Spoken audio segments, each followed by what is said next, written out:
नागेन्द्रहाराय त्रिलोचनाय वसुमंगलाय महेश्वराय नित्याय शुद्धाय दिगंबराय तस्मिन्नकराय नमः शिवाय। मंदाकिनी सलिल चंदन चर्चिताय मंदाकिनी सलिल चंदन चर्चिताय नागेन्द्रहाराय त्रिलोचनाय वशमंगलाय महेश्वराय नित्याय शुद्धाय दिगंबराय तस्मै न कराय नमः शिवाय। एक प्रसंग है रामायण में जिसके बाल कांड में गोस्वामी तुलसीदास ने एक पात्र का वर्णन किया है। वह पात्र मुख्य रूप से आप सभी जानते हैं, नारद। भगवान नारद को देवर्षि की उपाधि प्राप्त थी और वे एक तरह से नारद को यूं कहें तो उस समय के तीनों काल के मान्यता प्राप्त पत्रकार थे।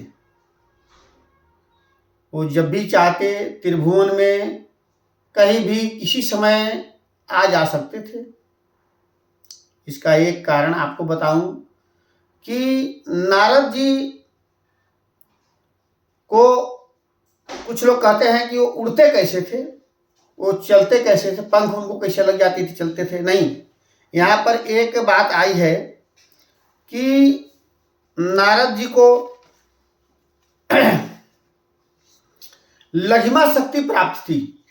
अब लघिमा शक्ति क्या होती है? लघिमा शक्ति, चूंकि नारद जी योगी थे, उनको योग विद्या पर अखंड ज्ञान प्राप्त था। वो देवर्षि के साथ साथ योगी थे, ज्योतिष थे, वेदांग थे, वेदों के जानने वाले। उनको योग विद्या से लघिमा शक्ति प्राप्त थी। लघिमा शक्ति का मतलब होता है कि आप अपने उस शक्ति को जानने के बाद आप रुई के समान हवा में उड़ सकते हैं। उसी शक्ति के माध्यम से वो जो है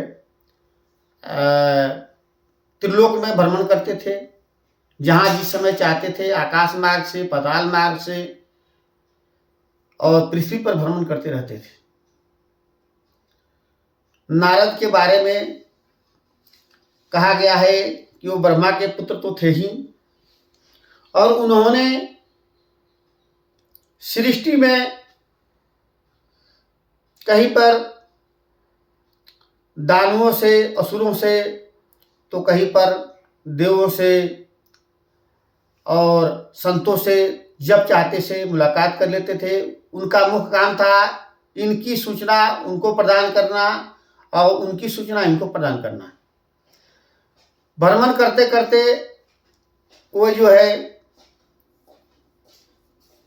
देवों में इस प्रकार की, एक तरह से कहा जाए कि देवताओं को उन्होंने अपने वश में भी कर लिया था। जिस देवता से जिस समय उनकी इच्छा होती थी वे मिलते थे, जाते थे, आते थे और उनको असुरों का समाचार बताते थे, और असुरों के पास भी वो जाते थे। उन्होंने यह व्रत लिया था कि मैं अपने संपूर्ण जीवन में चलता ही रहूंगा, 2 घड़ी से ज्यादा कहीं नहीं रुकूंगा।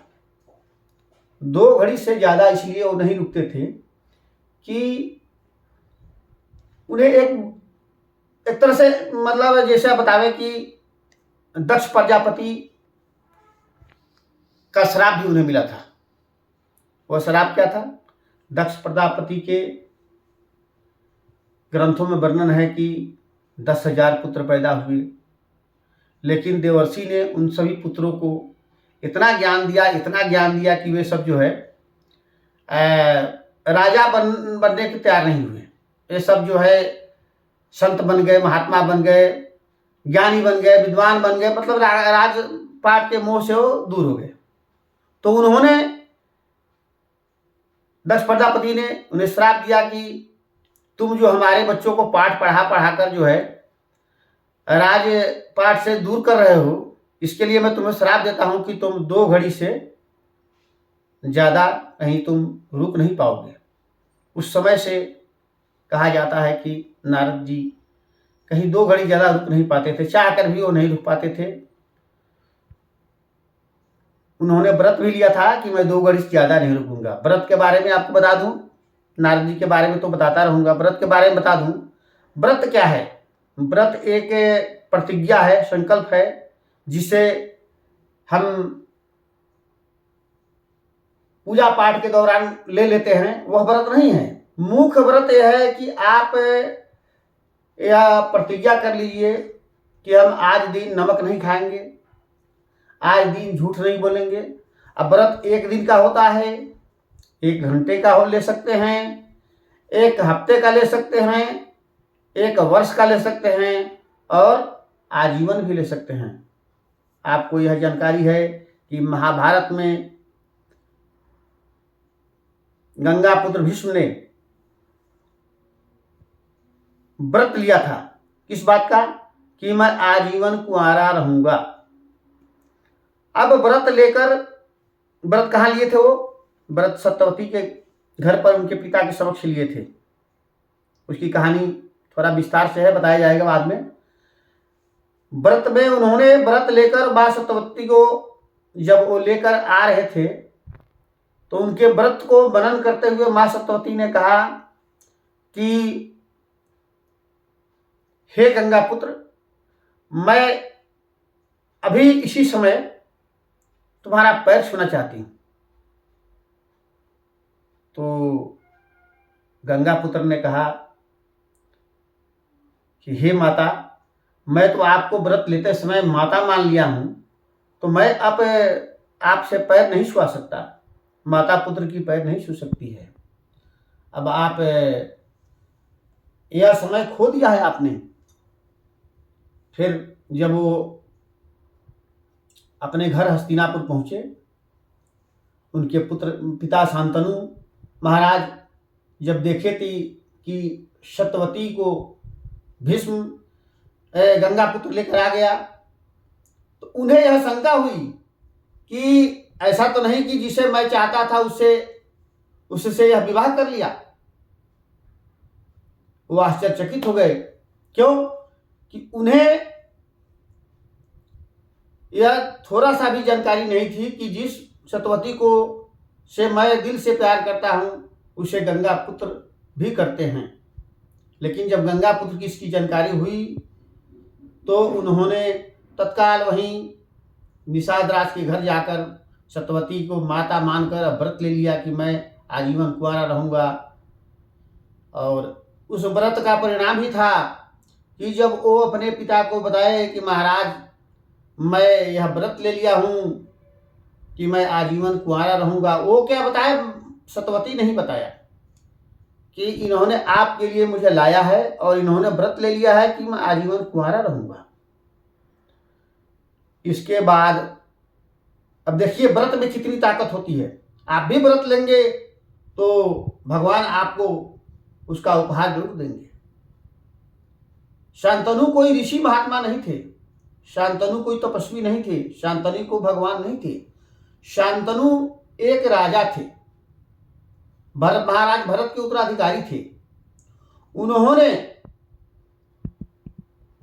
अपने मुख से यह सुनते कि देवव्रत ने व्रत ले लिया है कि वो आजीवन कुंवारा रहेगा और मेरे लिए सत्यवती को लेकर आया है, मेरे खुशी के लिए उसने इतना बड़ा त्याग किया। तो उनके मुंह से अचानक निकल गया, हे पुत्र, तुम्हें मैं इच्छा मृत्यु का वरदान देता हूं।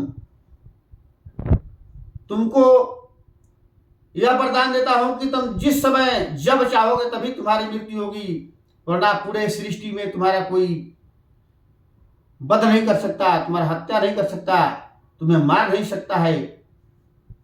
और अचानक शांतनु के मुख से निकला यह वरदान भीष्म के लिए एक तरह से कहिए तो आगे चलकर आपने महाभारत में देखा है कि बहुत ही कठिन जीवन भीष्म का बीता है, चाहते हुए भी कुछ नहीं कर पाते थे क्योंकि वो ऐसा व्रत ले लिए थे। लेकिन हम आपसे ऐसा व्रत लेने को नहीं कहेंगे, हम कहेंगे कि आप सभी व्रत लें कि कोई भी गलत काम हमसे ना हो पाए, कोई भी ऐसा काम जो हम करना चाहते हैं वो अच्छे चीज़ का व्रत ले। व्रत एक त्यौहार नहीं है, व्रत एक प्रतिज्ञा है, संकल्प है, जिसे हम किसी भी समय कभी भी ले सकते हैं और इसके लिए हमें बहुत कुछ मनन करना होगा, त्याग करना पड़ेगा, तभी हम व्रत ले सकते हैं।